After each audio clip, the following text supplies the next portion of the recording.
ಗುರುರ್ಬ್ರಹ್ಮ ಗುರುರ್ವಿಷ್ಣು ಗುರುರ್ದೇವೋ ಮಹೇಶ್ವರಃ ಗುರು ಸಾಕ್ಷಾತ್ ಪರಬ್ರಹ್ಮ ತಸ್ಮೈ ಶ್ರೀ ಗುರವೇ ನಮಃ. ಧ್ಯಾನ ಮೂಲೋ ಗುರುಮೂರ್ತಿ ಪೂಜ್ಯ ಮೂಲೋ ಗುರುಪಾದ ಮಂತ್ರ ಮೂಲೋ ಗುರುವಾಕ್ಯಂ ಮುಕ್ತಿ ಮೂಲೋ ಗುರುಕೃಪಾ. ಶ್ರೋತ್ರಿಯ ಬ್ರಹ್ಮನಿಷ್ಠ ಸದ್ಗುರು ಬಸವಾನಂದರ ಪಾದಕಮಲಗಳಿಗೂ ಅವರ ಪ್ರತಿರೂಪದಂತಹ ನಿಜಗುಣಪ್ಪನವರ ಪಾದಕಮಲಗಳಿಗೂ ನನ್ನ ದೀರ್ಘದಂಡ ಪ್ರಣಾಮಗಳನ್ನು ಸಲ್ಲಿಸುತ್ತಾ, ಸದ್ಗುರು ಮಾರ್ತಾಂಡ ಸಾಬಯ್ಯ ಸದ್ಗುಣ ಪಾದಕಮಲಗಳಿಗೂ ಹಾಗೂ ರಾಯಪ್ಪ ಸದ್ಗುರುಗಳ ಪಾದಕಮಲಗಳಿಗೂ ನನ್ನ ದೀರ್ಘದಂಡ ಪ್ರಣಾಮಗಳನ್ನು ಸಲ್ಲಿಸುತ್ತಾ, ಗುರು ಸ್ವರೂಪರಾದಂಥ ನನ್ನ ಪತಿದೇವರಿಗೂ ಕೂಡ ನನ್ನ ದೀರ್ಘದಂಡ ಪ್ರಣಾಮಗಳನ್ನು ಸಲ್ಲಿಸುತ್ತಾ, ಮನದಲ್ಲಿ ಸ್ಮರಿಸಿಕೊಳ್ಳುತ್ತಾ, ತಮ್ಮೆಲ್ಲರಿಗೂ ವಂದಿಸುತ್ತಾ, ಇವತ್ತಿನ ಕೈವಲ್ಯ ಪದ್ಧತಿ ನಾವು ನೋಡ್ತಾ ಇದ್ದೇವೆ. ಭಾಳಷ್ಟು ವಿಚಾರಗಳನ್ನು ನಿಜಗುಂಡರು ನಮಗೆ ಹೇಳಿದ್ದಾರೆ. ಈ ಕೈವಲ್ಯ ಪದ್ಧತಿ ಒಳಗೆ ನೀತಿ ಕ್ರಿಯಾಚರ್ಯ ಸ್ಥಳ ನಡೆದದ. ಈ ನೀತಿ ಕ್ರಿಯಾಚರ್ಯ ಸ್ಥಳದಲ್ಲಿ 14ನೇ ಪದ ಕೊನೆಯ ನುಡಿಗಳನ್ನು ಹಿಡ್ಕೊಂಡು ನಾವು ಹೇಳಬೇಕಾಗ್ತದೆ. ಮೊದಲನೇ ಈ 14ನೆಯ ಪದದಲ್ಲಿ ಏನು ಹೇಳಿದ್ದಾರೆ, ಸಂಗತವಾಗಿ ಜೋಡಿಸಿ ಪೇಳಿದ ಉತ್ತರದ ಇಂಗಿತವನ್ನು ಅರಿತು ನಡೆವನೇ ಬಲ್ಲವನು ಅಂತ ಹೇಳಿದರು. ಪ್ರಶ್ನೆ ಉತ್ತರ ಎರಡನ್ನು ಹೇಳಿದ್ದೀವಿ. ಆ ಉತ್ತರದ ಮರ್ಮವನ್ನು ಯಾರು ತಿಳ್ಕೊಂಡು ಆ ಪ್ರಕಾರ ನಡ್ಕೊಳ್ತಾರ ಅವರಿಗೆ ಬಲ್ಲವರು ಅಂತ ಹೇಳಿದ್ವಿ ಅಂತಂದ್ರು ಅವರು.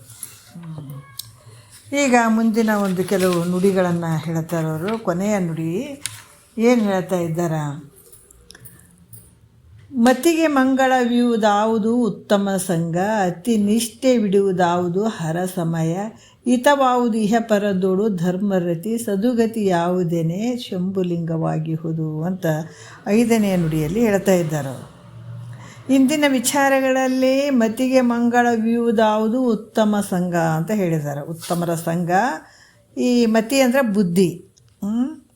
ಇಂಥ ಬುದ್ಧಿಗೆ ಮಂಗಳಕರವಾಗಿರುವಂಥದ್ದು ಯಾವುದು, ಶುಭವನ್ನು ಉಂಟು ಮಾಡುವಂಥದ್ದು ಯಾವುದು ಅಂದರೆ ಉತ್ತಮ ಸಂಘ, ಉತ್ತಮರ ಸಂಘ ಅಂತ ಹೇಳಿದರು. ಸಜ್ಜನರ ಸಹವಾಸ ಅಂತ ಹೇಳಿದರು. ಅತಿ ನಿಷ್ಠೆ ಬಿಡುವುದಾವುದು ಅದರಿಂದ, ಯಾಕಂದ್ರೆ ಬುದ್ಧಿ ಮಂಗಳಮಯವಾಗಿ ಶುಭವಾಗಿ ಇರಬೇಕಾಗಿತ್ತಂದ್ರೆ ಉತ್ತಮರ ಸಂಘ ಭಾಳ ಕೆಲಸ ಮಾಡ್ತದ ನಮ್ಗೆ ಅಂತ ಹೇಳಿದರು ಅವರು.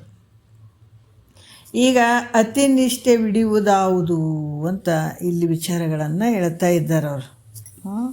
ಯಾಕಂದರೆ ಹಿಂದಿನ ವಿಚಾರದಲ್ಲಿ ಕೂಡ ಯಾವುದು ಅಂದರೆ ಮತಿಗೆ ಮಂಗಳವಾವುದು ಅಂತಂದಾಗ ಕೆಲವು ವಿಚಾರಗಳನ್ನು ಹೇಳ್ತಾರೆ. ಏನಪ್ಪ ಅಂದ್ರೆ, ಈ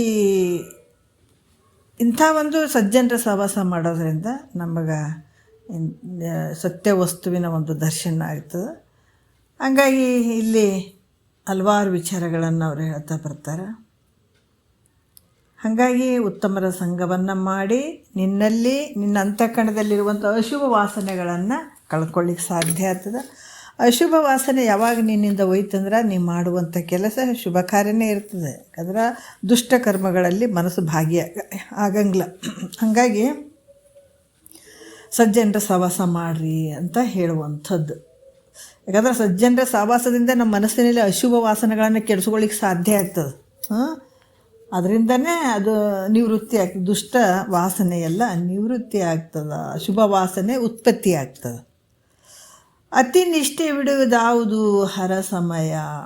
ನೋಡ್ರಿ, ಅತಿ ನಿಷ್ಠೆ ಇಡುವಂಥದ್ದು ಯಾವುದಪ್ಪ ಅನ್ನುವಂಥ ವಿಚಾರವನ್ನು ಭಾಳ ಅದ್ಭುತವಾಗಿ ಹೇಳ್ತಾರೆ ಅವರು. ಏನು ಹೇಳ್ತಾರೆ ಅಂತಂದ್ರೆ, ಇಲ್ಲಿ ಅತಿ ನಿಷ್ಠೆ ಅಂದರೆ ಅತ್ಯಂತ ನಂಬಿಕೆ ಇಂದಿರುವಂಥದ್ದು ಯಾವುದಪ್ಪ. ಭಾಳಷ್ಟು ನಂಬಿಕೆ ಇಡಬೇಕು. ಯಾವುದ್ರ ಮೇಲೆ ಇಡಬೇಕು ಕೆಲವು ವಿಚಾರಗಳನ್ನು ಹೇಳ್ತಾರೆ. ಭಾಳಷ್ಟು ನಂಬಿಕೆ ಇಡುವಂಥದ್ದು ಮತ್ತು ಜ್ಞಾನದಲ್ಲಿ ಇಡಬೇಕು, ಈಶ್ವರನ ಜ್ಞಾನದಲ್ಲಿ ಇಡಬೇಕು.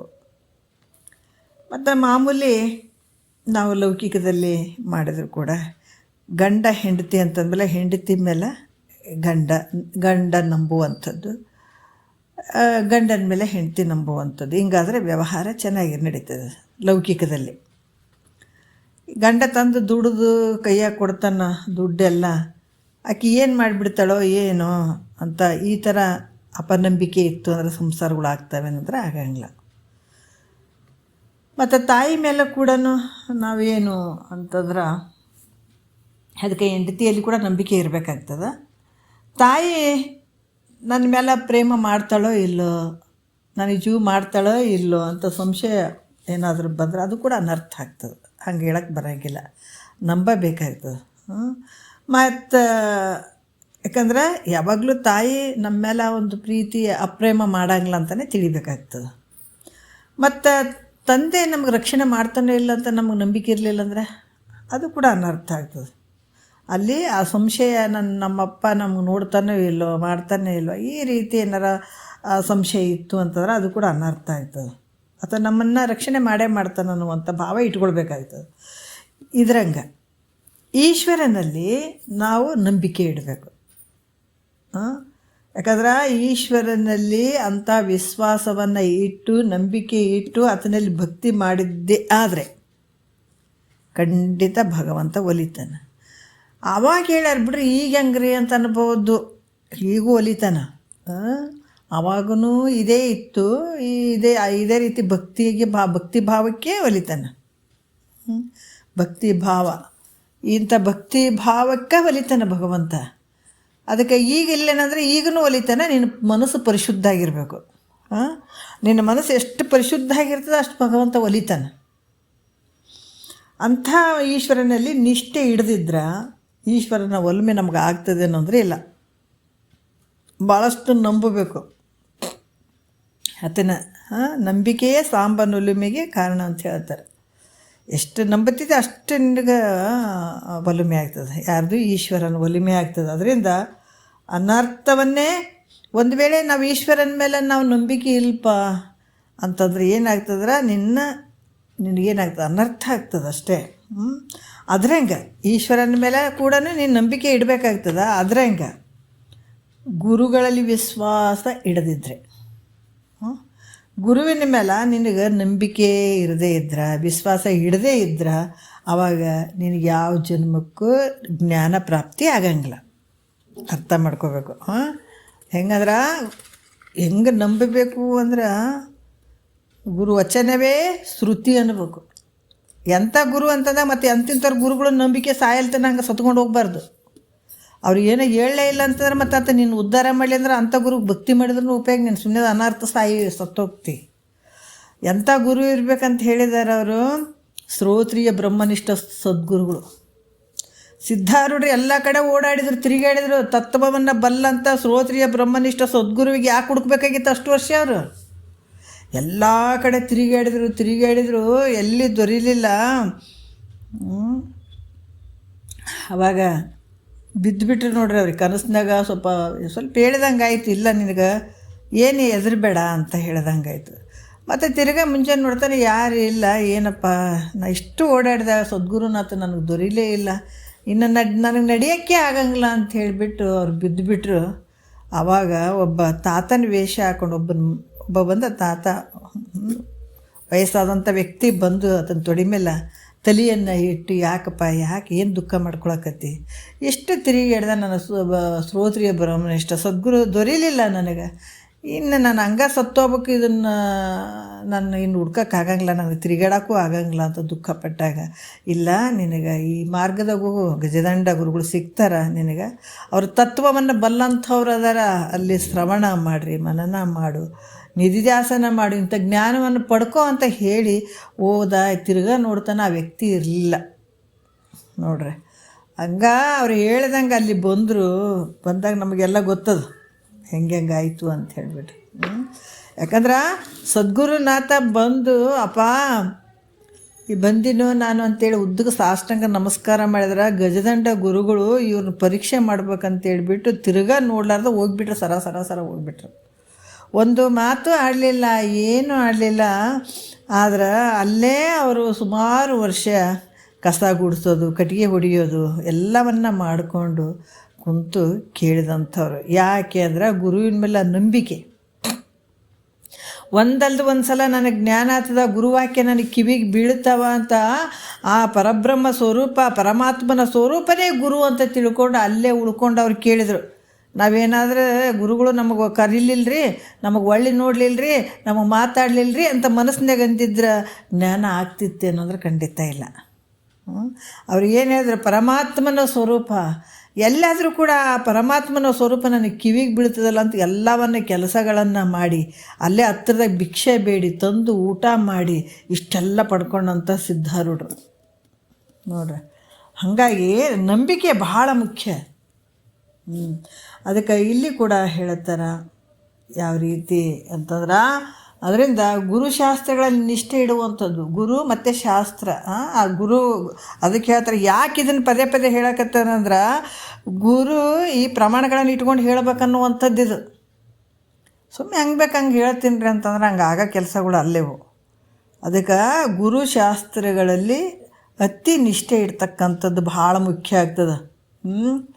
ಮತ್ತು ಇಷ್ಟು ಆಯ್ತು ಅಂತಂದಾಗ ಮತ್ತು ಎಲ್ಲಿ ಇನ್ನೂ ಒಂದು ಹೆಚ್ಚಿನ ವಿಚಾರ ಹೇಳ್ತಾರ. ಈ ನಿನ್ನ ಭವ ದುಃಖವನ್ನು ದಾಟಿಸುವಂಥ ಒಂದು ವಿಚಾರ ಐತೆ, ಅದು ಅದ್ವೈತ. ಅದ್ವೈತ ಅಂದರೆ ಏನು? ಅಭೇದ ದರ್ಶನಂ ಜ್ಞಾನ ಹೇಳ್ತಾರೆ. ಜ್ಞಾನಂ ಅದ್ವೈತ ಅಂದ್ರೆ ಎರಡಕ್ಕೆ ಅವಕಾಶ ಇಲ್ಲ, ಅದು ಬೇರೆ ಇದು ಬೇರೆ ಅನ್ನೋದು ಏನಿಲ್ಲ, ಬರೀ ನೀನು ಪರಮಾತ್ಮೇನು ಭಾಳ ಮಂದಿ ಅದಾರ. ಒಂದು ಆಲ್ದ ಮರಕ್ಕೆ ಬೇರೆ ಎಷ್ಟು ಒಂದೇ ಬೇರೆ ಅಷ್ಟಕ್ಕೆಲ್ಲ ಕಾಪಾಡ್ತದೆ. ಅದ್ರಂಗೆ ಏಕ ಒಬ್ಬನೇ ಪರಮಾತ್ಮ ಇರುವಂಥದ್ದು. ಒಂದು ಮಣಿಗಳು ಇರ್ತಾವಲ್ಲ, ಮಣಿಗಳಿಗೆ ಒಂದೇ ದಾರ ಇರ್ತದೆ, ದಾರ ಎಲ್ಲ ಆ ದಾರದಾಗ ಪೋಣಿಸಿರ್ತದಲ್ಲ, ಹಂಗೆ ಇರುವಂಥ ಪರಮಾತ್ಮ ಒಂದೇ ನಾಮ ರೂಪದಿಂದ ಹಲವಾರು ದೇವರು ದಿಂಡ್ರುಗಳನ್ನು ಹಿಂಗಂತ ಮಾಡಿ ಸಕಲ ಜೀವರ ಉದ್ಬೀಜ ಸ್ವೇದಜ ಅಂಡಜ ಜರಾಯುಜ ಇವೆಲ್ಲ ಜೀವಿಗಳಲ್ಲಿರುವಂಥದ್ದು ಒಬ್ಬನೇ ಪರಮಾತ್ಮ. ಏನು ಬೇರೆ ಬೇರೆ ಅದಾರನ ಉಪಾದಿಯಿಂದ ಶರೀರಗಳು ತೋರಕತ್ತೇವೆ, ಆದ್ರೆ ಒಳಗಡೆ ನಿಮ್ಮ ಮನೆಗೆ ಒಂದು ಇರುವೆ ನೊಣ ಆಮೇಲೆ ಈ ಸಣ್ಣ ಸಣ್ಣ ಹುಳುಗಳು ಏನು ಅರ್ಜುಗಳು ಇವೆಲ್ಲ ಇರ್ತಾವಲ್ಲ, ಅದರಲ್ಲಿರುವಂಥ ಆತ್ಮ ನಿನ್ನಲ್ಲಿರುವಂಥ ಆತ್ಮ ಒಂದೇ ಇರೋದು. ಆದ್ರೆ ಉಪಾಧಿ ಶರೀರದಿಂದ ಭಿನ್ನ ಭಿನ್ನಾಗಿ ತೋರಕತ್ತೇವೆ ಹೊರತಾಗಿ ಇರುವಂಥದ್ದು ನಿನ್ನ ಸ್ವರೂಪನೇ ಐತಿ, ಎಲ್ಲ ಕಡೆ ನಿನ್ನ ಸ್ವರೂಪನೇ ಐತಿ. ಅದಕ್ಕೆ ಒಂದೇ ಪರಮಾತ್ಮ ಪರಬ್ರಹ್ಮ ಸ್ವರೂಪ ಒಂದೇ ಇರುವಂಥದ್ದು, ಅದು ಅದ್ವೈತ.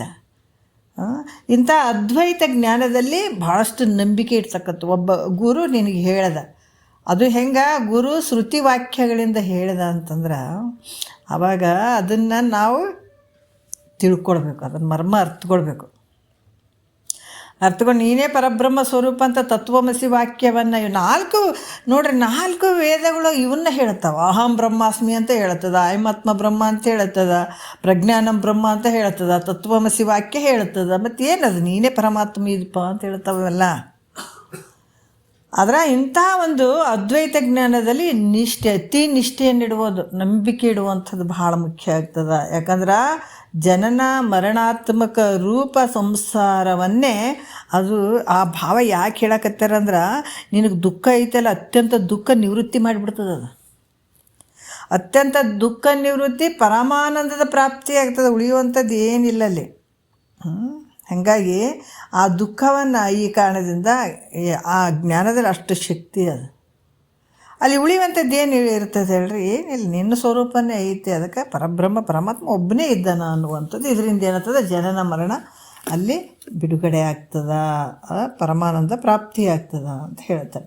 ಹಿತವಾವುದಿಹ ಪರದೋಳು ನೋಡ್ರಿ, ಹಿತ ಯಾವುದಪ್ಪ ಮತ್ತು ಎಲ್ಲಿ, ಇಹದಲ್ಲಿ ಮತ್ತು ಪರದಲ್ಲಿ ಯಾವುದಪ್ಪ ಅಂತಂದ್ರೂ ಕೂಡ ಇಲ್ಲಿ ಭಾಳಷ್ಟು ವಿಚಾರಗಳನ್ನು ಹೇಳ್ತಾರೆ.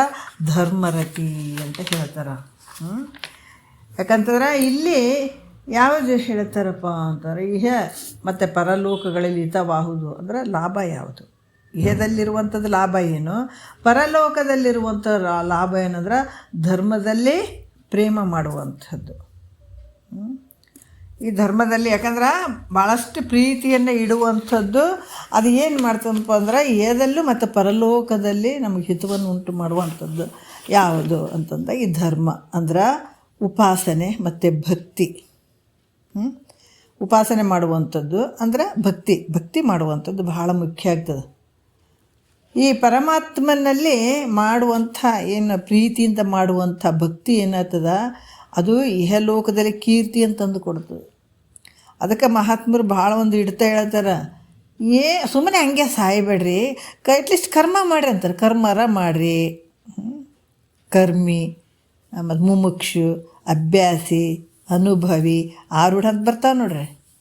ಅದಕ್ಕೆ ಈ ಕರ್ಮರ ಮಾಡಿ ಸಾಯಿರಿ, ಮುಂದೆ ನಿಮಗೆ ದಾರಿ ಆಗ್ತದೆ ಅಂತಾರೆ. ಅವ್ರು ಮೆಟ್ಲಾಗ್ತದ, ಮೆಟ್ಟಿಲ್ಲ.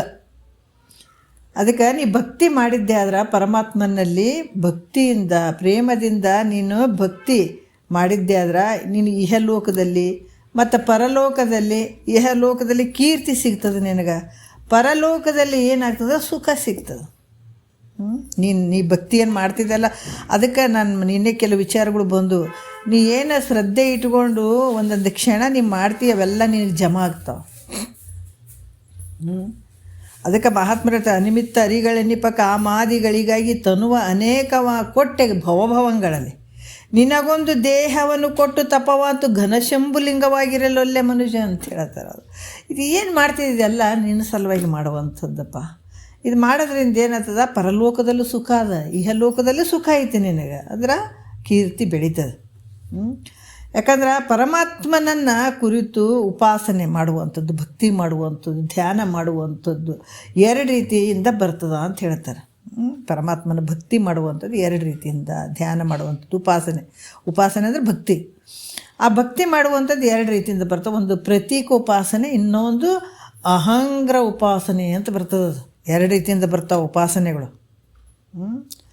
ಅಂದ್ರೆ ಇದು ಕೂಡ ಭಾಳಷ್ಟು ವಿಚಾರಗಳನ್ನು ಹೇಳ್ತಾರೆ. ಅಂದ್ರೆ ಪ್ರತೀಕ ಧ್ಯಾನ ಅಂತ ಕೂಡ ಹೇಳ್ತಾರೆ, ಅಹಂಗ್ರ ಧ್ಯಾನ ಅಂತ ಕೂಡ ಹೇಳ್ತಾರೆ. ಇಲ್ಲಿ ಇವೆರಡಕ್ಕಿಂತ ಯಾವ ಶ್ರೇಷ್ಠ ರೀ ಇದ್ರಾಗ? ಅಹಂಗ್ರ ಧ್ಯಾನ ದೊಡ್ಡದು ಅಥವಾ ಪ್ರತೀಕ ಧ್ಯಾನ ದೊಡ್ಡದು? ಅಂದ್ರೆ ಅಹಂಗ್ರ ಧ್ಯಾನ ಅಥವಾ ಅಹಂಗ್ರ ಉಪಾಸನೆ ದೊಡ್ಡದು, ಶ್ರೇಷ್ಠವಾಗಿರುವಂಥದ್ದು. ಯಾಕಂದ್ರೆ ಈ ಅಹಂಗ್ರ ಧ್ಯಾನದಿಂದ ನಮ್ಗೆ ಏನಾಗ್ತದೆ, ಮುಖ್ಯವಾಗಿರುವಂಥದ್ದು ನಾವು ತಿಳ್ಕೊಬೇಕು. ಅದರಿಂದ ಏನಾಗ್ತದೆ, ಅಹಂಗ್ರ ಧ್ಯಾನದಿಂದ ನಮ್ಗೆ ಏನಾಗ್ತದಪ್ಪ ಅಂದ್ರೆ ಜ್ಞಾನ ಪ್ರಾಪ್ತಿ ಆಗ್ತದೆ. ಈಗ ನೋಡ್ರಿ, ಕರ್ಮಗಳು ಅಂತ ಹೇಳ್ತಾರೆ. ಕರ್ಮಗಳಲ್ಲಿ ಯಾವುದರಿಂದ ನಮ್ಗೆ ಏನೇನಾಗ್ತದೆ ಅಂತ ನಾವು ವಿಚಾರ ಮಾಡಬೇಕು. ಯಾಕಂದ್ರೆ ಕಾಮ್ಯಕರ್ಮ, ನಿಷ್ಕಾಮ ಕರ್ಮ ಅಂತ ಹೇಳ್ತಾರೆ. ಕಾಮ್ಯಕರ್ಮದಿಂದ ಭೋಗಾದಿಗಳು ಪ್ರಾಪ್ತ ಆಗ್ತವೆ. ಭೋಗಾದಿಗಳು ಪ್ರಾಪ್ತ ಆಗ್ತವೆ ಅಂದ್ರೆ ಯಾವತ್ತೂ ಇರ್ತವೆ ಅಂದರೆ ಯಾವತ್ತೂ ಇರೋಂಗಿಲ್ಲ, ಅವನ ಆಸೆ ಆಗಿ ಹೋಗ್ತದೆ. ಸ್ವಲ್ಪ ದಿವಸ ಮಾತ್ರ ತೋರಿದಂಗೆ ಅದು ಹೋಗ್ತದೆ. ಅದರ ನಿಷ್ಕಾಮ ಕರ್ಮ ಎಲ್ಲಿಗೆ ದಾರಿ ಕೊಡ್ತದೆ ನಮ್ಗೆ? ನಿಷ್ಕಾಮ ಕರ್ಮ ಅಂದರೆ ನಮಗೆ ಜ್ಞಾನಕ್ಕೆ ದಾರಿ ಕೊಡ್ತದೆ. ಅಂತಃಕರಣ ಶುದ್ಧಿ ಆಗ್ತದೆ, ಜ್ಞಾನ ಅಳವಡ್ತದೆ, ಮಹಾತ್ಮರ ವಾಕ್ಯ ತಿಳಿತದೆ. ಈ ರೀತಿಯಾಗಿ ಇರ್ತವೆ. ಇಲ್ಲಿ ಉಪಾಸನೆ ಮಾಡಬೇಕಾದ್ರೆ ಪ್ರತೀಕ ಧ್ಯಾನ ಮತ್ತು ಅಹಂಗ್ರ ಧ್ಯಾನ, ಇದರಲ್ಲಿ ಅಹಂಗ್ರ ಧ್ಯಾನ ಅನ್ನುವಂಥದ್ದು, ಅಹಂಗ್ರ ಉಪಾಸನೆ ಅನ್ನುವಂಥದ್ದು ಬಹಳ ಶ್ರೇಷ್ಠವಾಗಿರುವಂಥದ್ದು. ಯಾಕಂದರೆ ಈ ಅಹಂಗ್ರ ಧ್ಯಾನದಿಂದ ಏನಾಗ್ತದಪ್ಪ ನಿನಗಂದ್ರೆ ಜ್ಞಾನ ಪ್ರಾಪ್ತಿ ಆಗ್ತದೆ. ಅದಕ್ಕೆ ಒಂದು ವೇಳೆ ಯಾವುದೇ ಪ್ರತಿಬಂಧಕದಿಂದ, ಯಾಕಂದ್ರೆ ಒಂದು ವೇಳೆ ಯಾವುದೋ ಒಂದು ಪ್ರತಿಬಂಧಕದಿಂದ ನಮಗೆ ಜ್ಞಾನ ಆಗಲಿಲ್ಲ, ದಿನ ಕೇಳಕತ್ತೀವಿ, ಏನಾದರೂ ಒಂದು ಬಂದು ಒದಗ್ತಾವೆ. ಕೆಲವು ಸಲ ಭಾಳ ಪ್ರತಿಬಂಧಕ ಬರ್ತಾವೆ. ಜ್ಞಾನ ಕೇಳಬೇಕಾದಾಗ ಏನು ನಾವೆಲ್ಲರ ಆರಾಮಾಗಿ ಕುಂತು ಕೇಳ್ತೀವಿ ಅಂತ ಹಂಗಲ್ಲ, ಮಧ್ಯೆ ಮಧ್ಯೆ ಬರ್ತಾವೆ, ಭಾಳಷ್ಟು ಹೊಡ್ತಗಳು ಬರ್ತಾವೆ. ಯಾಕಂದ್ರೆ ಪ್ರಾರಬ್ಧದ ಏರಿಳಿತ ಇದ್ದೇ ಇರ್ತಾವೆ. ನಾವು ಇವತ್ತಿದ್ದಂಗೆ ನಾಳೆ ಇರ್ತೀವಿ ಏನಂದ್ರೆ ನಾಳೆ ಇದ್ದಂಗೆ ನಾಡ್ದಿರ್ತೀವಿ. ಯಾಕಂದ್ರೆ ಅವು ಏರಿಳಿತ ಇರ್ತಾವೆ, ಪ್ರಾರಬ್ಧದ ಹೊಡ್ತಗಳು ಏರಿಳಿತ ಇರ್ತಾವೆ. ಇಲ್ಲಿ ಕೂಡ ಏನಾಗ್ತದಂದ್ರೆ ಈ ಜ್ಞಾನ ಒಂದು ವೇಳೆ ಇಷ್ಟೆಲ್ಲ ಕೇಳಿದ್ರು ಕೂಡ, ಇಷ್ಟೆಲ್ಲ ಭಕ್ತಿ ಮಾಡಿದ್ರು ಕೂಡ ಅಹಂಗ್ರ ಧ್ಯಾನದಿಂದ ಜ್ಞಾನ ಪ್ರಾಪ್ತಿ ಆಗ್ತದೆ. ಒಂದು ವೇಳೆ ಪ್ರತಿಬಂಧಕ ಬಂತಪ್ಪ, ಆ ಪ್ರತಿಬಂಧಕದಿಂದ ನಿನ್ನ ಜ್ಞಾನ ಪ್ರಾಪ್ತಿ ಆಗದೇ ಇದ್ರೆ ಅದು ವ್ಯರ್ಥ ಅಲ್ಲ. ಹೌದು, ಪ್ರತಿಬಂಧಕ ಆಯಿತು, ನನಗೆ ಜ್ಞಾನ ಆಗ್ತಾ ಇಲ್ಲಪ್ಪ ಅಂತಂದ್ರೆ ಅದು ವೇಸ್ಟ್ ಅಲ್ಲ. ಹೆಂಗೆ ವೇಸ್ಟ್ ಅಲ್ಲಪ್ಪ ಅಂತಂದ್ರೆ ನಿನಗೆ ಬ್ರಹ್ಮಲೋಕ ಪ್ರಾಪ್ತಿ ಆಗ್ತದೆ. ನೋಡ್ರಿ, ಅದಕ್ಕೆ ಮಾಡ್ಕೊಳ್ರು, ಇದನ್ನು ಮಾಡ್ಕೊಳ್ರಿ ಅಂತಾರ. ಇದು ನೆಮ್ಮದಿ ಜೀವನ ಇರೋಕ್ಕಿದು, ಆನಂದ ಆಗದಕ್ಕಿದು, ಮತ್ತೇನಿಲ್ಲ. ಇಲ್ಲಿನ ಭಾರಿ ಮನಸ್ಸು ಗದ್ದಲು ಮಾಡ್ಕೊಂಡು ಮತ್ತು ಗದ್ದಲ್ದಾಗ ಹೋದ್ರೆ ನಿನ್ನ ಗತಿ ಏನದು ಮುಂದೆ? ಅಲ್ಲಿನ ಭಾಳ ಗದ್ದಲದಾವ ನಿನಗೆ. ನೀ ಶಾಂತ ಆಗ್ಬೇಕು, ಎಲ್ಲೇ ಆಗ್ಬೇಕು ಇಲ್ಲೇ. ಅದಕ್ಕೆ ಸತ್ಯ ವಸ್ತುವನ್ನು ತಿಳ್ಕೊಂಡು ಸತ್ತಂಗಿರ್ಬೇಕಿಲ್ಲಿ. ಅರ್ಥ ಆಯ್ತಲ್ಲ? ಅದಕ್ಕೆ ಇಲ್ಲೇ ಗದ್ದಲು ಮಾಡ್ಕೊಂಡು ಯಾಕಂದ್ರೆ ಮಾನವ ಶರೀರ ನರಜನ್ಮದಿಂದ ಇಹದೋಳು ಮಿಗಿಲುಂಟೆ ಅಂತೇಳ್ಯಾರ. ಇದು ಮಾನವ ಶರೀರದಲ್ಲೇ ಶಾಂತನಾಗಿ ಬಿಡ್ಬೇಕು. ನೀನೀಗ ಸತ್ಯ ವಸ್ತುವನ್ನು ತಿಳ್ಕೊಳ್ಬೇಕು, ಶಾಂತಾಗಿ ಬಿಡ್ಬೇಕು. ಮತ್ತು ಬರೀ ಗದ್ದಲು ಮಾಡ್ಕೊಂಡು ನೀ ಮುಂದಿನ ಜನರಿಗೆ ಯಾವಾಗ ಶಾಂತ ಆಗವ? ನೀನು ಅಲ್ಲಿನ ಹೋಗಿ ನರ್ಕಕ್ಕೆ ಹೋಗಿ ಬೀಳ್ತಿದ್ದೆ, ಅಲ್ಲಿ ಹೊಡ್ತಾ ತಿಂತಿದ್ದೆ, ಮತ್ತು ತಿರ್ಗಾ ಬರ್ತಿದ್ದೆ, ಬರೀ ಇದೇ ಕೈ ಏನಿದೆ ಅಂತಾರೆ ಮಹಾತ್ಮರು. ಅದಕ್ಕೆ ಇದರಿಂದ ನೀನು ಬಿಡುಗಡೆ ಆಗ್ಬೇಕಂದ್ರೆ ಪ್ರಯತ್ನ ಮಾಡಿ, ಎಷ್ಟು ಸಾಧ್ಯ ಆಗ್ತದೆ ಆಯುಷ್ಯ ಇರುವ ಮಟ್ಟ ಪ್ರಯತ್ನ ಮಾಡು. ಮತ್ತು ಸಂಸಾರದಾಗ ಸುಖನೇ ಇಲ್ಲ ಅಂತಾರೆ ಮಹಾತ್ಮರು. ಒಂದು ಸಣ್ಣ ಬಿಂದುನಷ್ಟು ಬೆಟ್ಟದೊಟ್ಟು ಕಷ್ಟವನ್ನು ಅನುಭವಿಸ್ತಿದ್ವಿ ಮತ್ತು ಬಿಡದ ಮಾಡ್ತಿದ್ವಿ ಅಲ್ಲ. ಅಲ್ಲಿ ಏನಾದ್ರು ಬಿಡ್ತಿದ್ದೇನೆ, ಭಾಳ ಕಷ್ಟ ಐತಪ್ಪ ಒಂದು ಸಂಸಾರ, ಎಲ್ಲ ಮಹಾತ್ಮರು ಬಿಟ್ಬಿಟ್ಟಾರ ಸಂಸಾರ, ನಾನು ಬಿಟ್ಬಿಡ್ಬೇಕು ಅಂಥದನ್ನು ಪಡ್ಕೊಳ್ಬೇಕಂತ ಅನ್ನುವಂಥ ಭಾವ ಬರ್ತದನ? ಇಲ್ಲ, ಬರಂಗಿಲ್ಲಲ್ಲ. ಹಂಗೆ ಮುಂದೆ ನೋಡಿ ಮಾಡೋದು ಏಟು ಕಷ್ಟ ಇದ್ರೂ ಕೂಡ ಮಾಡ್ಬೇಕಲ್ರಿ ಅಂತೀವಿ, ಅದನ್ನು ಮಾಡ್ತೀವಿ. ಅದಕ್ಕೆ ಆ ಪ್ರಯತ್ನ ಏನಿರ್ತದೆ ಜಾಸ್ತಿ ಪ್ರಯತ್ನ ಇಲ್ಲಿ ಮಾಡು. ಒಂದು ಸ್ವಲ್ಪ ಮಾಡಿದ್ರೆ ಬರೀ ಆನಂದ ಐತಿ ನಿನಗೆ, ಮುಂದೆ ಭಾಳ ಆನಂದ. ಅದಕ್ಕೆ ಶರಣರಾಟ ಮರಣದಲ್ಲಿ ನೋಡು ಅಂತ ಹೇಳ್ತಾರೆ. ಅವಾಗ ಭಾಳ ಆನಂದ ಐತಿ ನಿನಗೆ, ಪರಮಾತ್ಮನೇ ಮುಂದೆ ನಿಂತು ಬಿಡ್ತಾನೆ ಅಂತಂದಾಗ ನಿನಗೆ ಎಲ್ಲಿ ದುಃಖ ಇರ್ತದೆ ಹೇಳು.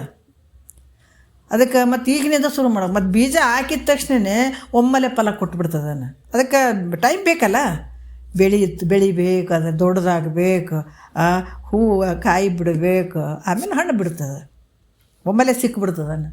ಅದಕ್ಕೆ ಗುರುನಾಥ ಹೇಳುವಂಥ ವಾಕ್ಯಗಳನ್ನು ನೀನು ದಿನಾ ತೊಗೊಂತ ಬಂದಿದ್ರೆ ಫಲ ಕೊಟ್ಟೇ ಕೊಡ್ತದೆ ಮುಂದೆ ನಿನಗೆ, ಆನಂದ ಅಲ್ಲಿ. ಅದಕ್ಕೆ ಈ ಜ್ಞಾನ ಪ್ರಾಪ್ತಿ ಆಗ್ತದೆ. ಒಂದು ವೇಳೆ ಈ ಪ್ರತಿಬಂಧಕ್ಕೆ ಏನಾದರೂ ಬಂದು ಜ್ಞಾನ ಪ್ರಾಪ್ತಿ ಆಗದೇ ಇದ್ರೆ ಇಂಥ ಶ್ರೇಷ್ಠವಾದಂಥ ಬ್ರಹ್ಮಲೋಕ ಪ್ರಾಪ್ತಿ ಆಗ್ತದೆ ಮುಂದೆ. ಈ ಅಹಂಗ್ರ ಧ್ಯಾನ ಮಾಡ್ತಾ ಹೋದ್ರೂ ಕೂಡ ನಿನಗೆ ಒಂದು ವೇಳೆ ಜ್ಞಾನ ಅಳವಡಲಿಲ್ಲ ಅಂತಂದ್ರೆ ಅದು ಹಂಗೆ ಖಾಲಿ ಹೋಗಂಗಿಲ್ಲ, ಅರ್ಥ ಮಾಡ್ಕೋಬೇಕು. ಈಗ ನೋಡಿರಿ, ತಿಂಗಳದಾಗ ಒಂದು 4 ದಿವಸ ಕೇಳಕತ್ತೀನಿ ರೀ, ಬರೀ ಕೆಲಸ ಆದ್ರಿ, ಒಂದು 10 ನಿಮಿಷ ಕೇಳಿಬಿಟ್ಟಿನಿ ರೀ ಅಂತ ಹೇಳ್ತಿರ್ತೀವಿ. ಕೆಲವು ಸಲ 10 ನಿಮಿಷ ಕೇಳಿದ್ದದು ಖಾಲಿ ಹೋಗಂಗಿಲ್ಲ, ಅದು ನಿಮ್ಮ ಒಳಗೆ ಇರ್ತದೆ, ಅದು ಬ್ಯಾಲೆನ್ಸ್ ಇದ್ದಂಗೆ. ಮತ್ತು ದಿನ ಕೇಳ್ತೀವಿ ಅಂದ್ರೆ ಎಷ್ಟು ನಾವು ಮಾಡಾಕತ್ತೀವಿ ಅಂತ ತಿಳ್ಕೊಬೇಕು. ಅದಕ್ಕೆ ಇಲ್ಲಿ ಯಾವುದೋ ಒಂದು ಪ್ರತಿಬಂಧಕ ಬಂದು ನಿನಗೆ ಜ್ಞಾನ ಆಗದೇ ಇದ್ದರೂ ಕೂಡ ಇಂಥ ಒಂದು ಶ್ರೇಷ್ಠವಾದಂಥ ಈ ಬ್ರಹ್ಮಲೋಕ ಪ್ರಾಪ್ತಿ ಆಗ್ತದೆ. ನೀವು ಹೋದ್ಮೇಲೆ ಆದರೂ ಕೂಡ ಬ್ರಹ್ಮಲೋಕ ಪ್ರಾಪ್ತಿ ಆಗ್ತದೆ. ಅಲ್ಲಿ ಬ್ರಹ್ಮನ ಸಮಾನ ಭೋಗಗಳನ್ನು ಅನುಭವಿಸ್ತಿದ್ದೀವಿ ನೋಡಿರಿ. ಎಷ್ಟು ಇದ್ರಾಗ ಶಕ್ತಿ ಅದಂತ ತಿಳ್ಕೊಳ್ರಿ.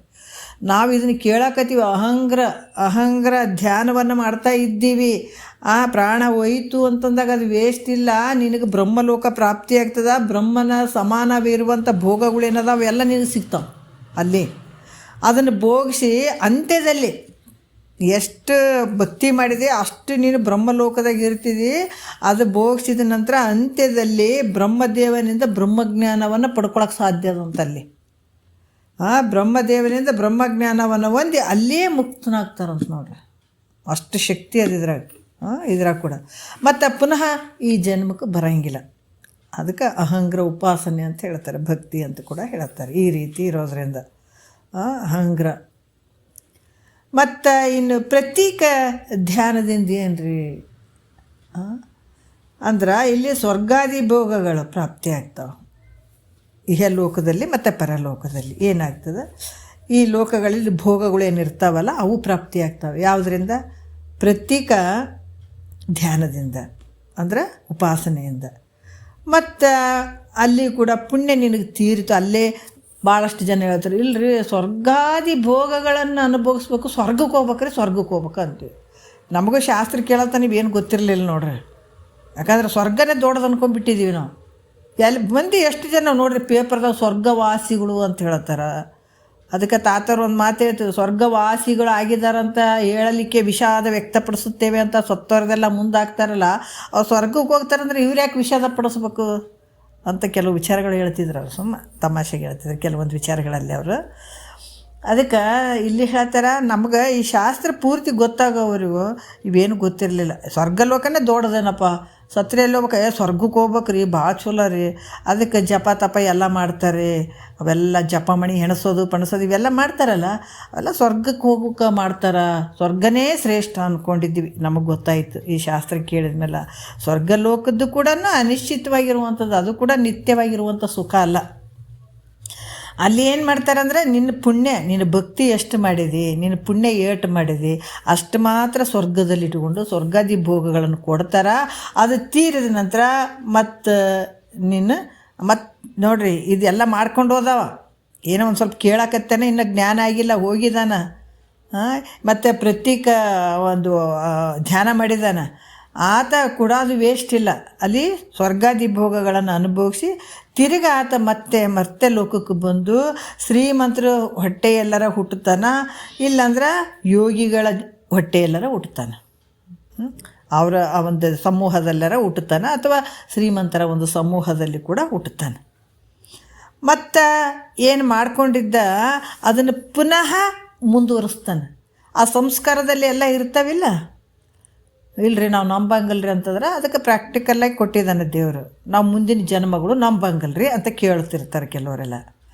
ಹೇಳಿದ್ರೆ ಮತ್ತೀಗ ರಾತ್ರಿ ಮಲಗಿದಾಗ ನಿದ್ದೆ ಬರ್ತದೆ, ನಿದ್ದೆಗೆ ಮಲಗ್ತೀವಿ. ಆವಾಗ ಏನೈತೆ, ಏನಿಲ್ಲಲ್ಲ, ಸತ್ತಂಗೆ ಅಲ್ಲಿನೂ ನಮಗೆ ಶರೀರ ಇಲ್ಲ, ಹೆಂಡ್ತಿಲ್ಲ, ಮಕ್ಕಳಿಲ್ಲ, ಏನೇನೇನೇನಿಲ್ಲ. ಎಲ್ಲಿ ತಾನೆ ಮುಂಜಾನೆ ಎಚ್ಚರಾಗೋವರೆಗೆ ಏನು ಇಲ್ಲ ನಮಗೆ. ಮತ್ತು ಇದೇನು ಅಂತಾರೆ, ಇದಕ್ಕೆ ಸತ್ತಂಗೆ ಅಂತಾರೆ. ಮತ್ತು ಮುಂಜಾನೆ ಎದ್ದುಗಳೇ ಮತ್ತು ನಮಗೆ ಶರೀರ ಕಂಡಂಗಾಯಿತು, ಇಂದ್ರಿಯಗಳೆಲ್ಲ ಬಂದಂಗಾಯಿತು, ಎಲ್ಲ ವ್ಯವಹಾರ ಶುರುವಾಯಿತು. ಮತ್ತು ನಡು ಪೂರ್ತಿ ಗ್ಯಾಪ್ ಆಗಿತ್ತಲ್ಲ, ಮತ್ತು ನಿನ್ನೆ ಪಾಠ ನಮಗೆ ಮುಂಜಾನೆ ನೆನಪೇ ಇರಬಾರ್ದಾಗಿತ್ತು. ನಿನ್ನಿದು ನೋಡ್ರಿ ಇಂಥ ನುಡಿ ನಿನ್ನೆ ಮಾಡೀವ್ರಿ ಅಂತೇಳಿ ಮತ್ತು ನಾಳೆಗೆ ಮುಂದಿನ ನುಡಿ ತೊಗೊಳ್ತೀವಿ. ಆದರೆ ನಿನ್ನೆ ಮಾಡಿದ್ದು ನೆನಪೇ ಇರಬಾರ್ದಾಗಿತ್ತಲ್ಲ, ನಮ್ಗೆ ಯಾಕೆ ನೆನಪು ಬಂತು ಅಂದ್ರೆ ನಿನ್ನೆ ಮಾಡಿದಂಥ ಸಂಸ್ಕಾರದಲ್ಲಿ ಉಳ್ಕೊಂಡುಗಳನ್ನೇ ಮತ್ತು ಮುಂಜಾನೆ ಮತ್ತು ಶರೀರ ಬಂತು, ಇಂದ್ರಿಯಗಳು ಬಂದವು. ಆವಾಗ ಮತ್ತೆ ನಾವು ಆ ಸಂಸ್ಕಾರದಲ್ಲಿರುವಂಥದ್ದು ನಮ್ಗೆ ತಿಳ್ಸಕತ್ತು, ಹಿಂಗೆ ಮುಂದಿನ ಕಂಟಿನ್ಯೂ ಅಂತ. ಅದ್ರಂಗೆ ಈಗೇನು ನೀ ಮಾಡಿದೆ, ನಿನ್ನ ಶರೀರ ಹೋದ್ರೂ ಕೂಡ ಮುಂದೆ ಹೊಸ ಶರೀರ ಯಾವುದೇ ಅಂದ್ರೆ ಇದು ಅಂತ ತಿಳ್ಕೋಬೇಕು. ಯಾರು ಪಾರಮಾರ್ಥ ಮಾಡೋಂಗಿಲ್ಲ, ಈ ಗುರುವಾಕ್ಯಗಳನ್ನು ಯಾರು ಕೇಳೋಂಗಿಲ್ಲ, ಇದಕ್ಕೆ ಯಾರು ಬಡದಾಡಂಗಿಲ್ಲ.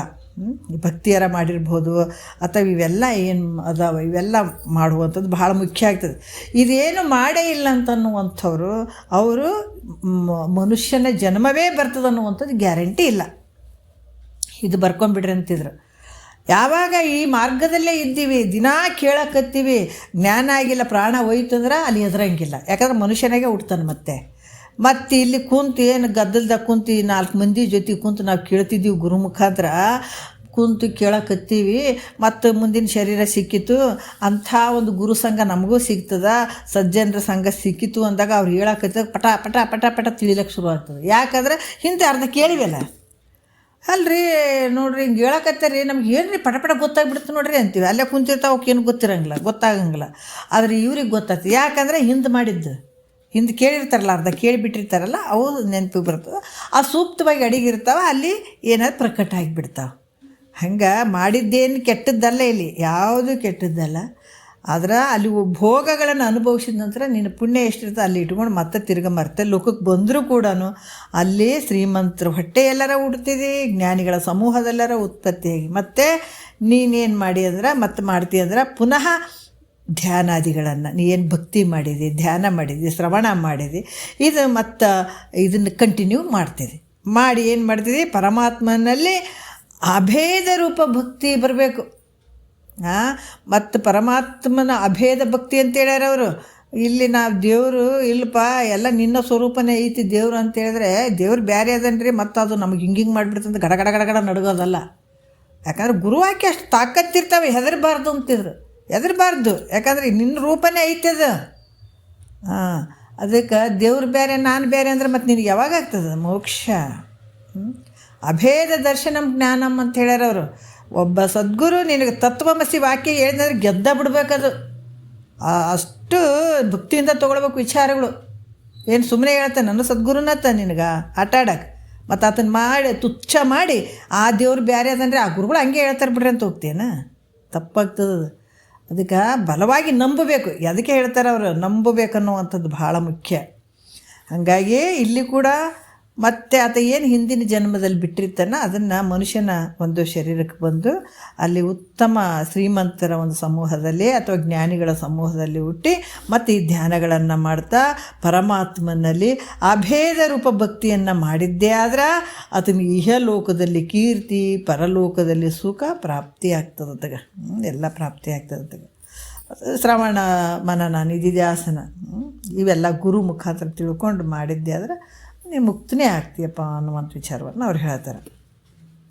ಮತ್ತು ಗತಿ ಯಾವುದೇನೆ ಅಂತ ಹೇಳ್ತಾರೆ. ಮತ್ತು ಮುಂದೆ ಏನಾಗ್ತದಿಲ್ಲ, ಧ್ಯಾನ, ಈ ಪ್ರತ್ಯೇಕ ಧ್ಯಾನ ಮಾಡೋದ್ರಿಂದ ಸ್ವರ್ಗಾದಿ ಭೋಗಗಳು ಸಿಕ್ಕುವು, ಪರಮಾತ್ಮನಲ್ಲಿ ಅಭೇದ ರೂಪ ಭಕ್ತಿಯನ್ನು ಸಾಧಿಸಿದ್ದೇ ಆದ್ರೆ ಅದು ಲೋಕದಲ್ಲಿ ಪರಲೋಕದಲ್ಲಿ ಸುಖ ಮತ್ತು ಕೀರ್ತಿ ಎಲ್ಲ ಸಿಗ್ತಾವಂತ ಹೇಳಿದರು. ಇನ್ನು ಗತಿ ಯಾವುದೇನೆ ಅಂದರೆ ಶಂಭುಲಿಂಗವಾಗಿಹುದು ಅಂತ ಹೇಳ್ತಾರೆ. ಯಾವುದಪ್ಪ ಗತಿ ಯಾವುದು ಅಂತಂದ್ರೆ ಶಂಭುಲಿಂಗನ ಸ್ವರೂಪ ಆಗಿರುವಂಥದ್ದೇ ಭಾಳ ಮುಖ್ಯವಾಗಿರುವಂಥದ್ದು ಅಂತ ಹೇಳ್ತಾರೆ ಅವರು. ಅದಕ್ಕೆ ಇಲ್ಲಿ ಕೆಲವು ವಿಚಾರಗಳನ್ನು ಅವರು ಹೇಳ್ತಾರೆ. ಸದುಗತಿ ಯಾವುದು ಅಂತಂದರೆ ಶಂಭುಲಿಂಗವಾಗಿರುವಂಥದ್ದು, ಸುಖವನ್ನು ಉಂಟು ಮಾಡುವಂಥ ಪರಮಾತ್ಮ. ಯಾಕಂದ್ರೆ ಶಂಭುಲಿಂಗ, ಪರಮಾತ್ಮ, ಪರಬ್ರಹ್ಮ ಇವೆಲ್ಲ ಪರ್ಯಾಯ ಶಬ್ದಗಳು ಇರ್ತಾವಲ್ಲ. ಅಂದರೆ ಆನಂದ, ಸದಾಕಾಲ ಆನಂದವಾಗಿರುವಂಥದ್ದೇ ಪರಮಾತ್ಮನ ಸ್ವರೂಪ. ಅದಕ್ಕೆ ಈ ಸತ್ಯವಾದ ಮೋಕ್ಷ ಯಾವುದಪ್ಪ, ಗತಿ ಯಾವುದನೇ ಅಂತಂದ್ರೆ ಸುಖವನ್ನು ಉಂಟು ಮಾಡುವಂಥ ಶಿವಚೈತನ್ಯವೇ ತಾನಾಗಿರುವಂಥದ್ದು. ಏನು ಹೇಳ್ತಾರೆ ಅವರು? ಮೋಕ್ಷ, ಸತ್ಯವಾದಂಥ ಮೋಕ್ಷ ಯಾವುದಪ್ಪ ಅಂತಂದ್ರೆ ಸುಖವನ್ನು ಉಂಟು ಮಾಡುವಂತಹ ಯಾವುದು? ಪರಮಾತ್ಮ. ಯಾರು? ಈಶ್ವರ, ಶಿವ. ಆ ಚೈತನ್ಯವೇ ತಾನಾಗಿರುವಂಥದ್ದು, ಇದು ಮೋಕ್ಷ.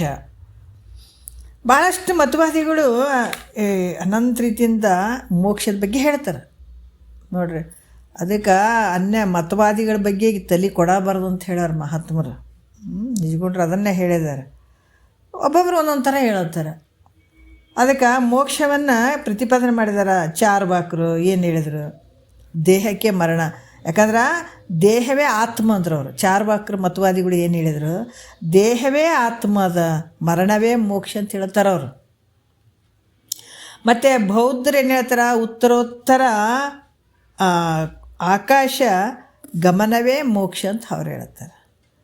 ಮತ್ತು ಪೂರ್ವ ಮೀಮಾಂಸಕರು ಏನು ಹೇಳ್ತಾರೆ? ಇವರೆಲ್ಲ ಮತವಾದಿಗಳು ತಮ್ಮ ಮನಸ್ಸಿಗೆ ಬಂದಂಗೆ ಅವ್ರು ಹೇಳ್ತಾರೆ. ಮತ್ತು ಇವಕ್ಕೆ ಯಾವ ಆಧಾರಗಳು ಇರೋಂಗಿಲ್ಲ. ಪೂರ್ವ ಮೀಮಾಂಸರು ಹೇಳ್ತಾರೆ ಸ್ವರ್ಗಾದಿ ಲೋಕಗಳ ಪ್ರಾಪ್ತಿ ಮೋಕ್ಷ ಅಂತ ಅವ್ರು ಹೇಳ್ತಾರೆ, ಪೂರ್ವ ಮೀಮಾಂಸಕರು. ಮತ್ತು ಕೆಲವರೆಲ್ಲ ನ್ಯಾಯಿಕರು ಕೂಡ 21 ದುಃಖಗಳ ನಿವೃತ್ತಿ ಮೋಕ್ಷ ಅಂತ ಅವ್ರು ಹೇಳ್ತಾರೆ. ಮತ್ತು ಸಾಂಖ್ಯರು ಏನು ಹೇಳ್ತಾರೆ? ಅವರು 3 ತಾಪಗಳು ಏನದಾವ, 3 ತಾಪಗಳ ಬಿಡುಗಡೆಯೇ ಮೋಕ್ಷ ಅಂತ ಅವ್ರು ಹೇಳ್ತಾರೆ. 3 ತಾಪಗಳಾರು ಆಧ್ಯಾತ್ಮಿಕ, ಆದಿ ಭೌತಿಕ, ಆದಿ ದೈವಿಕ. ಇವು 3 ತಾಪಗಳ ಒಂದು ನಿವೃತ್ತಿಯ ಮೋಕ್ಷ ಅಂತ ಅವ್ರು ಹೇಳ್ತಾರೆ.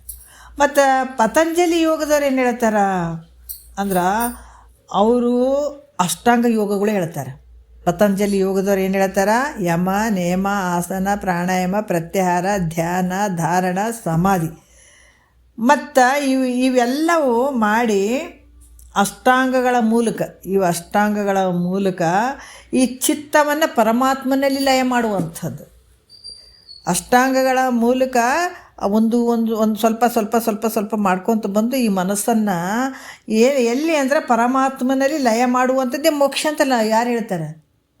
ಪತಂಜಲಿ ಯೋಗದವ್ರು ಹೇಳ್ತಾರೆ. ಅವರು ಅಷ್ಟಾಂಗ ಯೋಗಗಳನ್ನು ಮಾಡುವಂಥದ್ದು ಮಾಡ್ತಾ ಕ್ರಮವಾಗಿ ಬಂದು ಆ ಮನಸ್ಸು ಇರ್ಲಾರ್ದಂಗೆ ಮಾಡೋದು. ಎಲ್ಲಿ ಲಯ ಮಾಡಬೇಕದು? ಪರಮಾತ್ಮನಲ್ಲಿ ಲಯ ಮಾಡುವಂಥದ್ದೇ ಮೋಕ್ಷ ಅಂತ ಅವ್ರು ಹೇಳ್ತಾರೆ. ಮತ್ತು ಶೈವ ಸಿದ್ಧಾಂತಿಗಳು ಹೇಳ್ತಾರೆ ಶಿವನಂತೆ ಶಿವನಾಗುವುದು. ಶಿವ ಅದಾನಪ್ಪ, ಒಬ್ಬ ಶಿವ ಅದಾನ, ಆ ಶಿವನಂತೆ ನೀನಾಗುವಂಥದ್ದು ಇದಕ್ಕೆ ಮೋಕ್ಷ ಅಂತ ಶೈವ ಸಿದ್ಧಾಂತಿಗಳು ಹೇಳ್ತಾರೆ ಅವರು. ಇವೆಲ್ಲ ಯಥಾರ್ಥ ಮೋಕ್ಷ ಅದಾವೇನು ಅಂತಂದರೆ ಯಥಾರ್ಥ ಮೋಕ್ಷ ಅಲ್ಲ, ವಿಚಾರ ಮಾಡಬೇಕು. ಯಾಕಂದ್ರೆ ಚಾರ್ವಾಕರು ಹೇಳ್ದಂಗೆ ಮರಣವೇ ಮೋಕ್ಷ ಆಗಿತ್ತಂದ್ರೆ ಮತ್ತು ಜೀವಾತ್ಮ ಯಾಕೆ ಪುನಃ ಶರೀರವನ್ನು ಧಾರಣೆ ಮಾಡಬಾರ್ದಾಗಿತ್ತು ಅಲ್ಲ. ಅದಕ್ಕೆ ಮರಣ ನಂತರ ಮಾಡಿದಂಥ ಪುಣ್ಯ ಪಾಪಗಳಿಂದ ಆಗುವಂಥ ಸುಖ ದುಃಖಾದಿ ಭೋಗಗಳನ್ನು ಭೋಗಿಸಿ ಮತ್ತೊಂದು ಶರೀರ ತೊಗೊಂಡು ಬರ್ತಾನೆ ಭೂಮಿಗೆ. ಅದರಿಂದ ಚಾರ್ವಾಕರು ಹೇಳಿದಂಥ, ಯಾಕಂದ್ರೆ ಈ ಶರೀರ ಹೋದ ನಂತರ ಪಾಪ ಪುಣ್ಯ ಏನು ಕಟ್ಕೊಂಡು ಹೋಗಿರ್ತೀವಲ್ಲ ಅದೇ ಪ್ರಕಾರ ಈ ಪಾಪ ಪುಣ್ಯವನ್ನು ಕಟ್ಕೊಂಡು ಈ ಶರೀರ ಇಲ್ಲಿಗೆ ಬಂದದ, ಅದೇ ಪ್ರಕಾರ ನಮ್ಮ ಜೀವನ ನಡೆದದ. ಅದಕ್ಕೆ ಇಲ್ಲಿ ಏನು ಹೆಚ್ಚು ಒಂದು ಹಾಕ್ತೀನಂದ್ರಿಲ್ಲ, ಒಂದು ತೆಗಿತೀನಂದ್ರಿಲ್ಲ. ಇಲ್ಲಿ ನಮ್ಮ ಭ್ರಮೆಗಳು ಅಷ್ಟೇ. ಒಂದು ಹಾಕ್ತೀನಂದ್ರಿಲ್ಲ, ತೆಗಿತೀನಂದ್ರಿಲ್ಲ. ಅವು ಯಾವಾಗಲೂ ನಾವು ಅನುಭವಿಸ್ಲೇಬೇಕಾಗ್ತದೆ. ಅಂಥ ಒಂದು ಪ್ರಾರಬ್ಧ ಕರ್ಮವನ್ನು ನಾವು ಹೊತ್ಕೊಂಡು ಬಂದೀವಿ. ಮತ್ತು ಈಗೇನು ನಾವು ಮಾಡಿರ್ತೀವಿ ಮತ್ತು ಮುಂದಿನ ಜನ್ಮದಲ್ಲಿ ಭೋಗಗಳನ್ನು ಕೊಡ್ತಾವೆ. ಅದಕ್ಕೆ ಹಂಗೇನಾರು ಇರದೇ ಇದ್ದರೆ ಮತ್ತು ನಮಗೆ ಭೋಗ ಕೊಡಬಾರ್ದಾಗಿತ್ತು. ಈ ರೀತಿಯಾಗಿ ಈ ಚಾರ್ವಾಕರು ಹೇಳುವಂಥದ್ದು ಮೋಕ್ಷ ವಿಚಾರ ಹೇಳಿದಾರಲ್ಲ ಅದು ಯಥಾರ್ಥವಲ್ಲ. ಮತ್ತು ಬೌದ್ಧರು ಕೂಡ ಹೇಳ್ತಾರೆ, ಅವರು ಉತ್ತರೋತ್ತರ ಗಮನವೇ ಮೋಕ್ಷ ಅಂತ ಹೇಳ್ತಾರಲ್ಲ, ಇದು ಕೂಡ ಯಥಾರ್ಥವಂತ ಜ್ಞಾನ ಆಗಂಗಿಲ್ಲ ಇದು.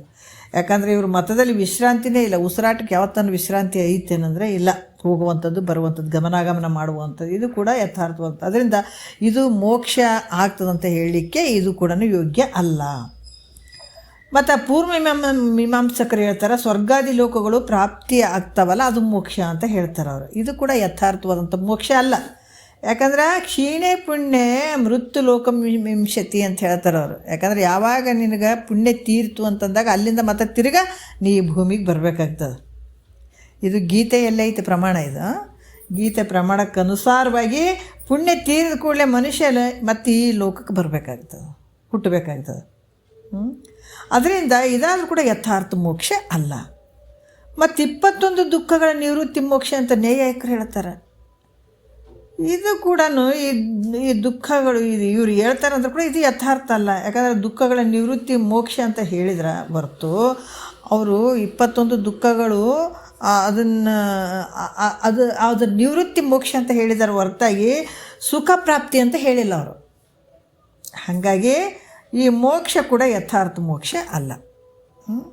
ಮತ್ತು ಸಾಂಖ್ಯರು ಕೂಡ ಅವ್ರು ಏನು ಹೇಳ್ತಾರೆ, ತ್ರಿತಾಪಗಳ ನಿವೃತ್ತಿ ಮೋಕ್ಷ ಅಂತ ಹೇಳ್ತಾರೆ. ಆಧ್ಯಾತ್ಮಿಕ, ಆದಿಭೌತಿಕ, ಆದಿದೈವಿಕ ಈ 3 ಇದೇನು ನಿವೃತ್ತಿ ಮಾಡ್ಕೊಂಡ್ರೆ ಅದು ಮೋಕ್ಷ ಆಯಿತು ಅಂತ ಅವ್ರು ಹೇಳ್ತಾರೆ. ಆದ್ರೆ ನೋಡ್ರಿ, ಈ ತ್ರಿತಾಪಗಳು ಯಾವುದರಿಂದ ಬಂತು? ಆಧ್ಯಾತ್ಮಿಕ ದುಃಖ, ಆದಿಭೌತಿಕ ದುಃಖ, ಆದಿದೈವಿಕ ದುಃಖ ಈ 3 ತಾಪಗಳು ಬಂದು ಯಾವುದರಿಂದ ಬಂತು? ಅದು ಅಜ್ಞಾನದಿಂದ ಬಂದದ. ಇವು ಮ್ಯಾಲೆ ಚಿಗುರಿದ್ದಂಗೆ, ಇವು ಟೊಂಗೆಗಳಿದ್ದಂಗೆ. ಆದ್ರೆ ತ್ರಿತಾಪಗಳಿಗೆ ಮೂಲ ಕಾರಣ ಆಗಿರುವಂಥದ್ದು ಯಾವುದು? ಅಜ್ಞಾನ.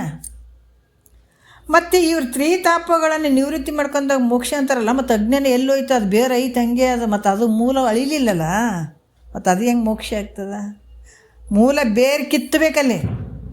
ಅದಕ್ಕೆ ತ್ರಿತಾಪಗಳಿಗೆ ಮೂಲ ಕಾರಣವಾದಂಥದ್ದು ಅಜ್ಞಾನದ ನಿವೃತ್ತಿ ಹೇಳಿಲ್ಲ ಅವರು, ಬರೀ ಮ್ಯಾಲಿದ ಅಟ್ಟೆ ಹೇಳಕತ್ತಾರೆ ಅವರು. ಹಾಗಾಗಿ ಈ ತ್ರಿತಾಪಗಳಿಗೆ ಮೂಲ ಕಾಣುತ್ತೆ. ಯಾಕಂದ್ರೆ ಅಜ್ಞಾನ ಹಾಗೇ ಉಳಿಯೋದ್ರಿಂದ ಏನಾಗ್ತದೆ, ಇದು ಕೂಡ ಯಥಾರ್ಥವಾದಂಥ ಮೋಕ್ಷ ಅಲ್ಲ. ಮತ್ತು ಸಾಂಖ್ಯರು ಹೇಳುವಂಥ ವಿಚಾರ ಕೂಡ ಇದು ಕೂಡ ಏನಂತಂದರೆ 3 ತಾಪಗಳ ನಿವೃತ್ತಿ ಯಥಾರ್ಥವಾದಂಥ ಮೋಕ್ಷ ಅಲ್ಲ ಅಂತ ಕೂಡ ಹೇಳಿದರು. ಮತ್ತು ಪತಂಜಲಿ ಯೋಗದವ್ರು ಹೇಳಕತ್ತಾರ ಪರಮಾತ್ಮನಲ್ಲಿ ಈ ಚಿತ್ತವೃತ್ತಿಗಳನ್ನೆಲ್ಲ ಲಯ ಮಾಡುವಂಥದ್ದು ಮೋಕ್ಷ ಅಂತ ಅವ್ರು ಹೇಳಕತ್ತಾರ. ಹೌದಲ್ಲ? ಯಮ, ಆಸನ, ಪ್ರಾಣಾಯಾಮ, ಪ್ರತ್ಯಾಹಾರ, ಧ್ಯಾನ, ಧಾರಣ ಏನು ಹೇಳಿದರೆ ಅಷ್ಟಾಂಗ ಯೋಗಗಳಲ್ಲಿ ಮನಸ್ಸನ್ನು ಒಂದು ಕ್ರಮವಾಗಿ ತೊಗೊಂಡು ಬಂದು ಚಿತ್ತವೃತ್ತಿಗಳನ್ನೆಲ್ಲವನ್ನು ಪರಮಾತ್ಮನಲ್ಲಿ ಲಯ ಮಾಡೋದರಿಂದ ನಿನಗೆ ಮೋಕ್ಷ ಆಗ್ತಂತ ಪತಂಜಲಿ ಯೋಗದವ್ರು ಅವ್ರು ಹೇಳ್ತಾರೆ. ಇದು ಕೂಡ ಯಥಾರ್ಥ ಮೋಕ್ಷ ಅಲ್ಲ. ಯಾಕಂದ್ರೆ ಇವರಿಗೆ ಜೀವ ಪರಮಾತ್ಮರ ಭೇದ ಭಾವನೆ ನಿವೃತ್ತಿಯಾಗಿಲ್ಲ. ನೋಡ್ರಿ, ನಾವು ಅದಕ್ಕೆ ಹಿಂಗೆ ಮಾಡ್ಕೊಂಡು ಬಂದರೂ ಕೂಡ ಅಲ್ಲಿ ನಿಜವಾದ ಯಥಾರ್ಥವಾದಂಥ ಮೋಕ್ಷ ಅಲ್ಲ. ಯಾಕಂದ್ರೆ ಜೀವ ಯಾರಂತ ಗೊತ್ತಿಲ್ಲ, ಪರಮಾತ್ಮ ಯಾರಂತ ಗೊತ್ತಿಲ್ಲ. ಮತ್ತು ಇದರಲ್ಲಿ ಕೂಡ ಏನಾದ್ರೆ ಅಂತಂದ್ರೆ ಇವರಿಗೆ ಜೀವ ಪರಮಾತ್ಮರ ಭೇದ ಭಾವನೆ ನಿವೃತ್ತಿ ಆಗಿರಂಗಿಲ್ಲ ಅಲ್ಲಿ. ಹಾಗಾಗಿ ಇದು ಉತ್ಥಾನ ಅವಸ್ಥೆಗೆ ಬಂದು ಕೂಡಲೇ ಪುನಃ ಜಗತ್ತಿನ ಸತ್ಯತ್ವದ ಮತಿ ಇವ್ರಿಗೆ ಪ್ರಾಪ್ತಿ ಆಗ್ತದೆ. ಯಾಕಂದ್ರೆ ಅಲ್ಲಿ ಅಜ್ಞಾನ ನಡೆದಿಲ್ಲ. ಇಲ್ಲಿ ಏನಾಗ್ತದಪ್ಪ ಅಂತಂದ್ರೆ ಇನ್ನು ಜಗತ್ತಿನ ಒಂದು ಮಿಥ್ಯತ್ವದ ಒಂದು ಭಾವ ಹೋಗಿರಂಗಿಲ್ಲ. ಜಗತ್ತು ಈ ಭಾವ, ಯಾಕಂದ್ರೆ ಬ್ರಹ್ಮಸತ್ಯ ಜಗನ್ಮಿಥ್ಯ ಅನ್ನುವಂಥದ್ದು, ಜಗತ್ತಿನ ಒಂದು ಮಿಥ್ಯತ್ವ ಐತಪ್ಪ ಅಂತ ಹೋಗಿಲ್ಲ. ಜಗತ್ತಿನ ಒಂದು ಮತಿ ಅಂದರೆ ಸತ್ಯತ್ವದ ಮತಿ ಇರ್ತದೆ ಇವ್ರಿಗಿನ್ನ. ಹಾಗಾಗಿಬಿಟ್ಟು ಇದರಿಂದ ಕೂಡ ಮೋಕ್ಷ ಆಗ್ತಂತ ಹೇಳುವಂಥದ್ದು ಯೋಗ್ಯ ಅಲ್ಲ. ಮತ್ತು ಶೈವ ಸಿದ್ಧಾಂತಿಗಳು ಹೇಳ್ತಾರೆ ಶಿವನ ಸಮಾನ ಶಿವನಾಗುವಂಥದ್ದೇ ಮೋಕ್ಷ ಅಂತ ಹೇಳುವಂಥದ್ದು ಕೂಡ ಇದು. ಯಾಕಂತಂದ್ರೆ ಇದು ಕೂಡ ಶೈವ ಸಿದ್ಧಾಂತಿಗಳು ಹಿಂಗೆ ಹೇಳ್ತಾರೆ, ಶಿವನ ಅದನ್ನು ಶಿವನಂಗೆ ಈತನು ಶಿವನಾದ್ರೆ ಅದು ಮೋಕ್ಷ ಅಂತ ಇವ್ರು ಹೇಳ್ತಾರೆ. ಇದು ಕೂಡ ಯೋಗ್ಯ ಅಲ್ಲ. ಯಾಕಂತಂದ್ರೆ ಶಿವ ಒಬ್ಬ ಅದಾನ, ಮತ್ತು ಶಿವನಂಗೆ ನಾವು ಆಗಿಬಿಟ್ರೆ ಅದು ಮೋಕ್ಷ ಆಗ್ತದೆ ಅಂತ ಹೇಳ್ತಾರೆ. ಅದಕ್ಕೆ ಇದು ಕೂಡ ಯೋಗ್ಯ ಅಲ್ಲ. ಇದರಿಂದ ಕೂಡ ಮೋಕ್ಷ ಆಗಂಗಿಲ್ಲ. ಯಾಕಂದ್ರೆ ಶಿವನ ಸಮಾನರಾದವರೆಲ್ಲರೂ ಶಿವನ ಆಗಕ್ಕೆ ಸಾಧ್ಯ ಇಲ್ಲ. ಶಿವನ ಸಮಾನರಾದರಲ್ಲದೆ ಶಿವನ ಸಮಾನರಾಗಿದ್ದರ ಹೊರತಾಗಿ ಅವರು ಶಿವನಾಗಲಿಲ್ಲ. ಶಿವನ ಸಮಾನ ಆಗುವಂಥದ್ದೇ ಶಿವ ಅದನಪ್ಪ, ಶಿವನ ಸಮಾನ ಆಗುವಂಥದ್ದೇ ಆ ಭಾವ ಬಂತು ಅಂತಂದಾಗ ನಾವು ಮೋಕ್ಷ ಅಂತ ಶೈವ ಸಿದ್ಧಾಂತಿಗಳೇನು ಹೇಳ್ತಾರ. ಅದಕ್ಕೆ ಅದು ಯೋಗ್ಯ ಅಲ್ಲ. ಶಿವನ ಸಮಾನರಾದರಲ್ಲದೆ, ಶಿವನ ಸಮಾನರಾದರೆ ಆದರೆ ಶಿವನಾಗಲಿಲ್ಲ ಅವರು. ಅದಕ್ಕೆ ಇದರಿಂದ ಸಜಾತಿ ಭೇದ ಪ್ರಾಪ್ತ ಆಗ್ತದೆ. ಅಂದರೆ ಶಿವ ಒಬ್ಬ ಅದನ್ನು ನಾನು ಮತ್ತು ಶಿವನಂಗೆ ಆಗ್ತದೆ, ಮತ್ತು ಸಜಾತಿ ಭೇದ ಆತ ಒಬ್ಬ ತದ ನಾನೊಬ್ಬ ಹಂಗೆ ಆಗ್ತೀನಿ ಅಂತ ಅನ್ನುವಂಥ ಸಜಾತಿ ಭೇದ ಆಗ್ತದಲ್ಲಿ. ಅದರಿಂದ ಇದು ಯೋಗ್ಯವಾದಂಥ ಮೋಕ್ಷ ಅಲ್ಲ. ಇನ್ನು ಯಥಾರ್ಥ ಮೋಕ್ಷ ಯಾವುದು ಅಂದರೆ ಇಲ್ಲಿ ಹೇಳ್ತಾರೆ, ಯಥಾರ್ಥವಾದಂಥ ಮೋಕ್ಷ ಯಾವುದಂದ್ರೆ ಶಿವ ಚೈತನ್ಯವಾದಂತಹ, ಶಿವ ಮತ್ತು ಶಿವ ಚೈತನ್ಯವಾದಂಥ ಶಂಭುಲಿಂಗವೇ ತಾನಾಗಿರುವಂಥದ್ದು. ಶಂಭುಲಿಂಗವೇ ತಾನಾಗಿರುವಂಥದ್ದು ಯಥಾರ್ಥ ಮೋಕ್ಷ ಅಂತ ಹೇಳಿಸ್ಕೊಳ್ತದೆ. ತಾನೇ ತಾನಾಗಿರುವಂಥದ್ದು, ಆ ಸ್ವರೂಪನೇ ನೀನು. ಅನ್ನೇ ಎಲ್ಲ ಅದ್ರಂಗಾಯ್ತಂತ ಅಂತಲ್ಲ, ಇದ್ರಂಗಾಯ್ತಂತಲ್ಲ, ಅಲ್ಲ, ಅದೇ ಸ್ವರೂಪನೇ ನೀನಿರುವಂಥದ್ದು ಯಥಾರ್ಥವಾದಂಥ ಮೋಕ್ಷ ಇದು. ಆ ಸ್ವರೂಪನೇ ನೀನೇ. ಅದಕ್ಕೆ ನಿನ್ನ ಸ್ವರೂಪದ ಬೆಳಕಿನಲ್ಲಿ ಎಲ್ಲ ನಡೆದಿದೆ. ಹುಟ್ಟು, ಸಾವು, ಜನನ, ಮರಣ ಏನಂತೀವಲ್ಲ, ಇವೆಲ್ಲ ದುಃಖ ತ್ರಿತಾಪಗಳು ಏನೇನು ಜಗತ್ತಾದ ಇದೆಲ್ಲ ವ್ಯವಹಾರ ನಡೆದದ್ದು ನೋಡ್ರಿ. ಇಷ್ಟೆಲ್ಲ ಎಲ್ಲಿ ನಡೆದ? ನಿನ್ನ ಬೆಳಕಿನಲ್ಲೇ, ನಿನ್ನಲ್ಲೇ ನಡೆದಂಥದ್ದು. ನಿನ್ನ ಬೆಳಕಿನಲ್ಲೇ ಇಷ್ಟೆಲ್ಲ ವ್ಯವಹಾರ ನಡೆದದ. ಅದಕ್ಕೆ ನಿನಗೆ ದೂರ ಕುಂತದ ಅದು ವಿಚಾರ. ಯಾವುದಕ್ಕಂದ್ರೆ ಅಜ್ಞಾನದಿಂದ. ಇದು ಅಜ್ಞಾನದಿಂದ ಎಲ್ಲ ನಿನ್ನೊಳಗೆ ತೋರ್ತವೆ, ಎಲ್ಲಷ್ಟು ನಿನ್ನೊಳಗೆ ನಡೆದವ. ಎಲ್ಲದಕ್ಕೆ ಆಧಾರವಾಗಿರುವಂಥವನೇ ನೀನಿದೆ. ಆದ್ರೆ ನಿನಗೆ ಗೊತ್ತಿಲ್ಲ ಅಂದರೆ ಇದು ಅಜ್ಞಾನ. ಅದಕ್ಕೆ ಯಥಾರ್ಥವಾದಂಥ ಜ್ಞಾನ ನಮಗೆ ಅಂದರೆ ಯಾವುದಪ್ಪ ಅಂದ್ರೆ ಶಿವಚೈತನ್ಯವಾದಂಥ ಶಂಭುಲಿಂಗವಾಗಿರುವುದೇ ಅದಕ್ಕೆ ಘನಶಂಭುಲಿಂಗವಾಗಿರಲು ಒಲ್ಲೆ ಮನುಜ ಅಂತ ಹೇಳ್ತಾರೆ. ಘನಶಂಭುಲಿಂಗ ಸ್ವರೂಪನೇ ನೀನೇ ಇದೆ ಅಂತ ಇದು ಯಥಾರ್ಥ ಮೋಕ್ಷ ಅಂತ ಹೇಳಿಸ್ಕೊಳ್ತದ ಅಂತ ಕೂಡ ಹೇಳ್ತಾರೆ. ಮತ್ತು ಈ ರೀತಿಯಾಗಿ ನಡೆದಿದ್ದೇ ಆದ್ರೆ ಮನುಷ್ಯ ನೀತಿಯಲ್ಲಿ ಹೇಳಿದಂಥ ಪ್ರಕಾರ ನಡೆದದ್ದೇ ಆಯಿತು ಅಂದ್ರೆ ಮುಂದೆ ಜನ್ಮಗಳು ಸುಖವಾಗಿರ್ತದೆ.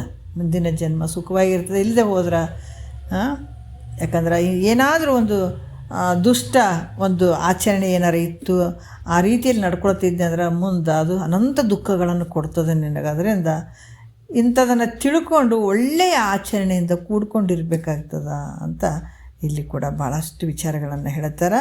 ಮತ್ತು 15ನೇ ಪದ ಕೂಡ ಭಾಳ ವಿಶೇಷ ಇರುವಂಥದ್ದು. ಮತ್ತು ನಾಳೆ ನೋಡೋಣ. ಒಂದೆರಡು ಮತ್ತು ಗುರುಗಳ ಪಾದಕ್ಕೆ ಅರ್ಪಿಸಿ ಹರವು.